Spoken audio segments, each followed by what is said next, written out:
ഇന്ന് തന്നെ ഡൗൺലോഡ് ചെയ്യൂ. കാണൂ നിങ്ങളുടെ ഫേവറേറ്റ് ഷോസ്. നീ ആദ്യം പറഞ്ഞു തുടങ്ങിയപ്പോഴേ എനിക്കൊരു സംശയം ഉണ്ടായിരുന്നു. പക്ഷേ ഇത് കൊള്ളാം. നിന്റെ അമ്മ ഉർവശിയെ വിചാരിച്ച പോലൊന്നും അല്ല. തലയ്ക്കകത്തൊക്കെ നല്ല വളഞ്ഞ ബുദ്ധിയാ.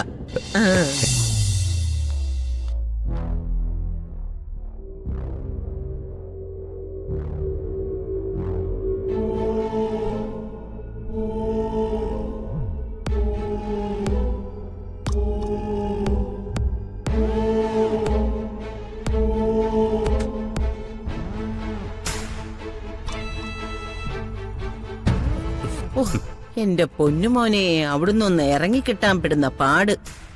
ഒന്ന് കാലെടുത്ത് മുന്നോട്ട് വെച്ചാ എവിടെ പോവാ, ആരെ കാണാൻ പോവാ, ഒരു 100 ചോദ്യങ്ങളാ. അല്ല, മോനെന്താ വരാൻ പറഞ്ഞേ? മുത്തശ്ശി, ഞാനൊരു പ്രധാനപ്പെട്ട കാര്യം മുത്തശ്ശി ഏൽപ്പിക്കാൻ പോവാണ്. അത് നമ്മളെല്ലാവരും ഒരുപോലെ ശ്രമിക്കുന്ന ഒരു ലക്ഷ്യത്തിന് വേണ്ടിയാണ്. അല്ല, നീ എന്താന്ന് വെച്ചാ ഒന്ന് തെളിച്ചു പറ. രാധിക കണിമംഗലത്തുനിന്ന് പടിയിറങ്ങണമെന്ന് മുത്തശ്ശിക്ക് ആഗ്രഹമില്ലേ? ഉണ്ടോന്നോ? എന്റെ പ്രിയമോളുടെ സ്ഥാനത്തല്ലേടാ അവള് കേറിയിരിക്കുന്നത്. അവള് പുറത്തിറങ്ങിയ അതിലും വരെ സന്തോഷം എനിക്ക് വേറെ എന്താടാ ഉള്ളത്? എങ്കിൽ അതിനുള്ള മാർഗം തെളിഞ്ഞിട്ടുണ്ട്.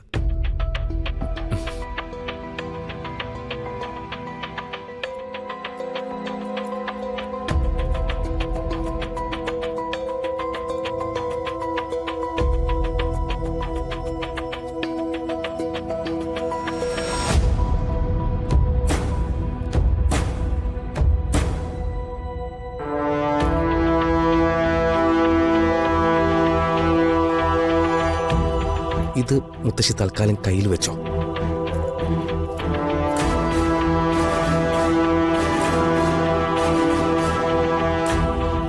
യോ മോനെ, ഇത് സ്വർണ്ണമാണോടാ?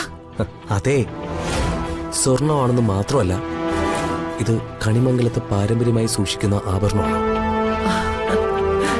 ഓ,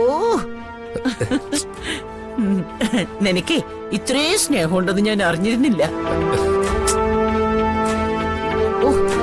ഞാൻ കിടന്ന് പാടുപെടുന്നത് കണ്ടിട്ട് അവസാനം എനിക്കൊരു സമ്മാനം കൊണ്ടുവരാൻ നിനക്ക് തോന്നിയല്ലോ. ഇത് മുത്തശ്ശിക്കുള്ളതല്ല. പിന്നെ ഈ മാല കൊണ്ട് മുത്തശ്ശി ചെയ്യേണ്ടത് എന്താണെന്നറിയോ? ആ,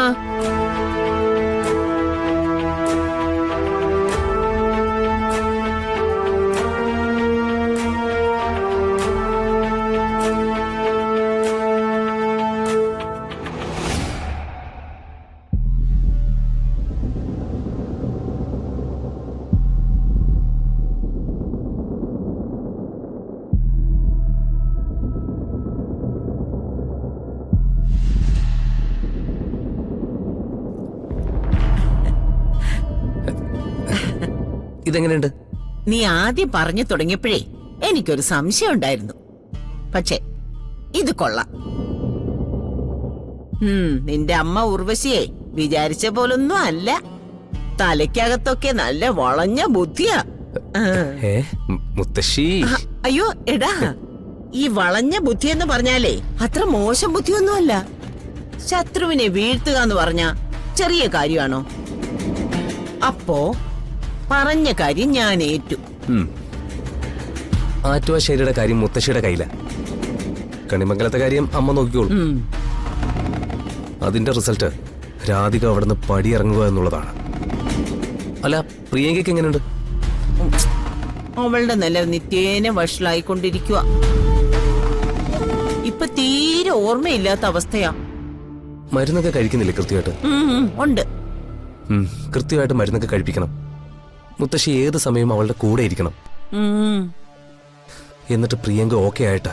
അത് മോൻ പറയണ്ട. നീ അവളുടെ ഓർമ്മ നേരെയായ അപ്പ തന്നെ മുത്തശ്ശി മോനെ വിളിക്കും.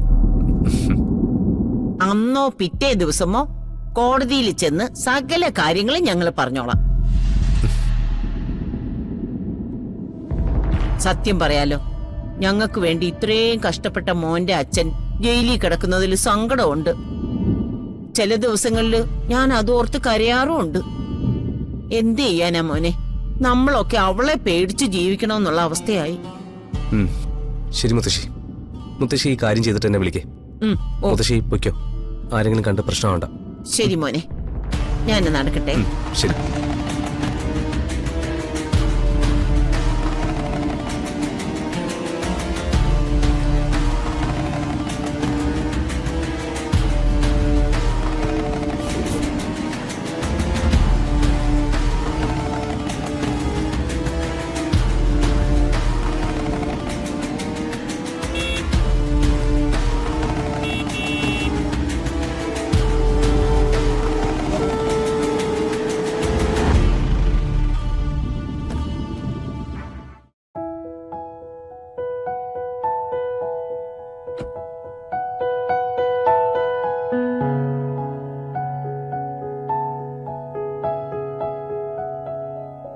ഇതെവിടെന്നാ വരുന്നേ? ഞാൻ തന്നെ തിരക്കി ഇറങ്ങിയതാ. അതിനെന്താ എന്നെ കാണാതായോ? താൻ എങ്ങോട്ടാ പോകുന്നേ? പ്രിയങ്കയുടെ മുത്തശ്ശിയുടെ അടുത്തേക്കല്ലേ? ഓഫീസിൽ ഇരുന്നിട്ട് എനിക്ക് ഒരു സമാധാനം കിട്ടുന്നുണ്ടായിരുന്നില്ല. എന്നാ പിന്നെ നേരെ ആറ്റുവാശ്ശേരി വന്ന് തന്നെ പിക്ക് ചെയ്യാന്ന് കരുതി. എന്നിട്ട് അവിടെ ചെന്നിട്ടുള്ള കണ്ടീഷൻ എന്താ? വലിയ കഷ്ടാ. പ്രിയങ്കയ്ക്ക് ഒരു കാര്യം ഓർമ്മയില്ല. അവൾ എന്താ പറയുന്നറിയോ? എല്ലാം ഞങ്ങളുടെ കുട്ടിക്കാലത്തെ കാര്യങ്ങളെ കുറിച്ചാ. അവളെന്റെ കൈപിടിച്ച് കുറെ നേരം അടുത്തിരുന്നു. കുട്ടിക്കാലത്ത് ഞങ്ങൾ നടന്ന വഴികളെ കുറിച്ചൊക്കെ പറഞ്ഞു. അന്നത്തെ കളികളും സ്കൂളിൽ പോയതും അങ്ങനെയെല്ലാം. അവിടെ ആര് പറഞ്ഞിട്ട് അവള് ഭക്ഷണം കഴിക്കുന്നുണ്ടായിരുന്നില്ല. ഞാൻ പറഞ്ഞപ്പോ കഴിച്ചു. എനിക്ക് നല്ല വിഷമായല്ലേ?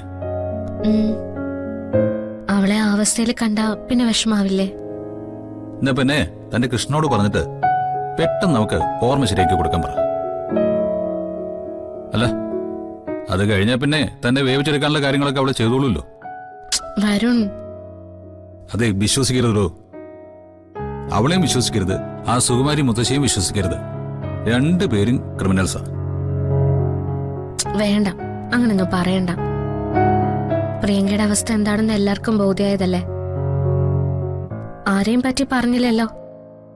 അല്ലെങ്കിൽ ഇപ്പൊ അവൾ എന്തൊക്കെ കാട്ടിക്കുട്ടിയനെ? എനിക്കറിഞ്ഞൂടാ. താനേ ഏതായാലും വണ്ടി കയറ.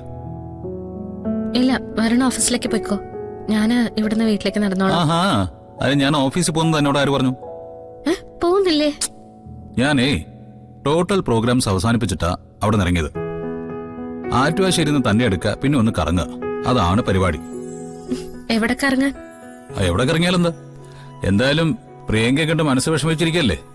ഇതാവുമ്പോ നമുക്ക് പുറത്തൊക്കെ ഒന്ന് പോയി ഭക്ഷണമൊക്കെ കഴിച്ച് ഉഷാറായിട്ട് തിരിച്ചു വരാം. എന്റെ കാര്യത്തിൽ നല്ല ടെൻഷൻ ഉണ്ടല്ലേ? അത് വേണ്ടേ? വേണം വേണം. എന്റെ പേടി എന്താണെന്നറിയോ?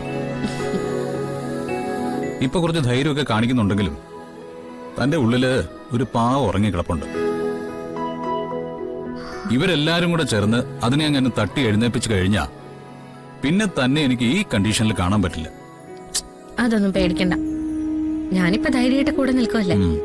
അപ്പൊ നമുക്ക് പോവാം.